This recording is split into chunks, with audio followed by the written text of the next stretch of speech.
We'll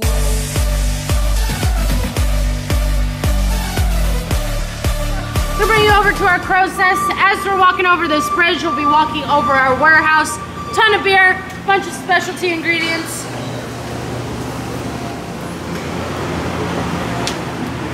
So they started the brewery in 1986.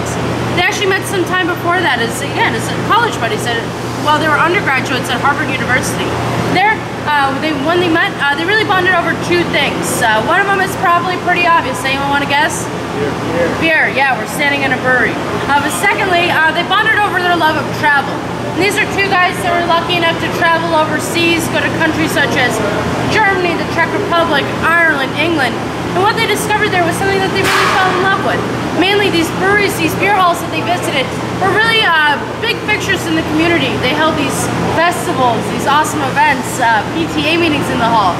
More importantly, they had this great variety of beers. Something that simply did not exist here in the States because of a little thing that happened in the early 1900s called Prohibition. That pretty much wiped out all smaller breweries, allowed for these larger conglomerate breweries to take over. And what that resulted in is, again, loss of community, but more importantly, a loss of variety. As us young kids like to do, they're dreaming big. They're like, yeah, we can open up a brewery of our own. Be awesome. Well, yeah, again, we'll host these festivals, we'll brew all the beers that we want. Unfortunately, that's not the way the world works. They realized in order to open up a brewery, not only would they need a ton of capital, but also they would need to probably know how to run a business. So they parted ways for a little bit, but the shame never died with them. Rich actually went back to Harvard to get his MBA. And while he was there, he started doing some research into these microbreweries that were popping up on the West Coast. Realized that this was a feasible thing that him and Dan could get off the ground. They just needed a few key things first. So they got back together and they wrote up the business plan for the Massachusetts Bay Brewing Company. Pretty much laid the groundwork for what is Harpoon today. Now, again, back to those few things that they needed. One, they actually needed a brewer. So they flew out to UC Davis out of Northern California, where they interviewed all 7 candidates in their fermentation science program, chose the best one, flew them back out here, and they started making the Harpoon Ale and the Golden Lager. Those are realized those 2 beers, they had 2 great products, so they needed to start brewing commercially. So you needed some cheap real estate. Believe it or not, down here in the Seaport, this used to be considered cheap real estate. We didn't have these fancy 5-star restaurants down the street, music venues. Northern Ave, the road that runs right in front of the brewery, used to be a gravel road. This building itself actually has some cool history. This used to be a dry dock during World War II, destroyers and battleships. So pretty neat, kind of cool history behind it.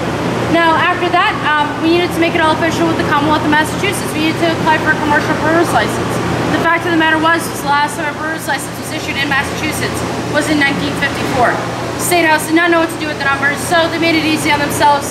Just decided to set those numbers back to 0. So when Rich and Dan got that license back about 6 months later, they were quite shocked to find that they got brewer's license 001. So you are standing in the oldest and largest continually operational brewery in the Commonwealth of Massachusetts. So pretty neat place to be. Other than that, anyone have any questions? Cool, or we're gonna follow Matt out on the brew deck. All right guys, right this way.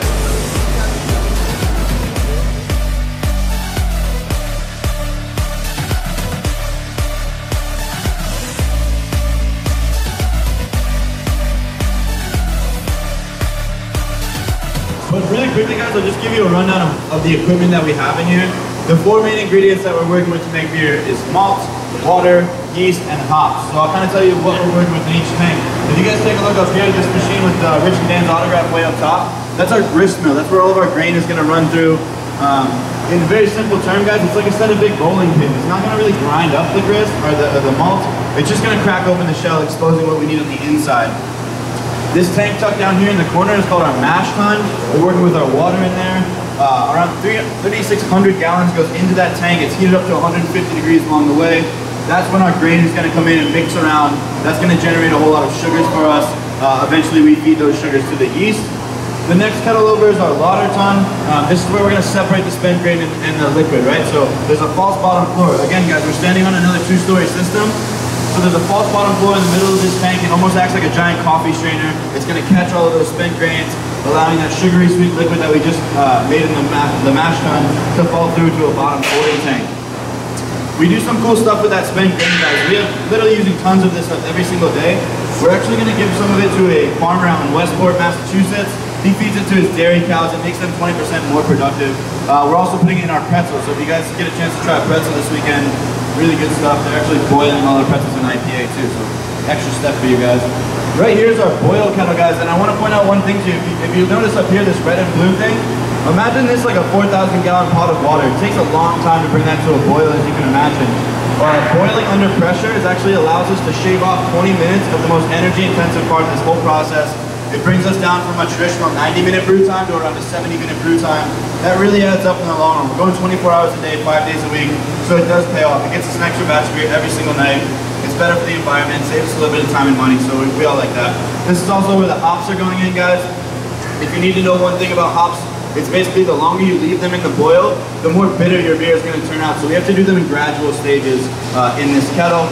The last one on the line is the whirlpool. We're basically going to pump this in at a tangent angle. Right under my feet, there's a pipe that goes into this tank. It's going to whip it around, creating just that, a whirlpool. If you guys have ever made Kool-Aid in a pitcher or anything, you know you get that little tornado effect. All the solids are going to kind of collect at the bottom of this tank, the center middle of this tank. We're talking about stuff like leftover hot particles. There's a byproduct from the boil called true.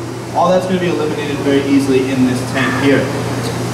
Then it goes to fermentation, guys. This whole hot side of brewing takes about 6 hours, but up to this point we don't have beer yet. We just have bittersweet quarts. We need to move into these tanks behind me. They go all the way down to that back wall. Those are the fermentation tanks. That's where we're working with our ale yeast.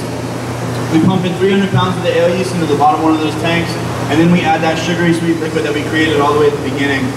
That's what the yeast is going to feed off of. In about 4 to 5 days, guys, that's the fermentation period. And then we crash cool those tanks. If you take a look at this tank closest to the stairwell there, you'll notice that little ridge on the outside. There's actually a hollow jacket that surrounds each one of our fermentation tanks. Basically, we pump that full of glycol, which is a coolant. It's going to crash cool that tank to around 30 degrees. That's going to cut off the yeast. It's not going to want to eat when it's that cold. So that's kind of how we stop the fermentation process. From there, we go into a 10-day conditioning phase where it's just going to really harmonize, come together with all of those flavors. Meanwhile, our cellarmen and our brewers here are monitoring those tanks very closely, making sure there's no kind of off flavors or anything like that.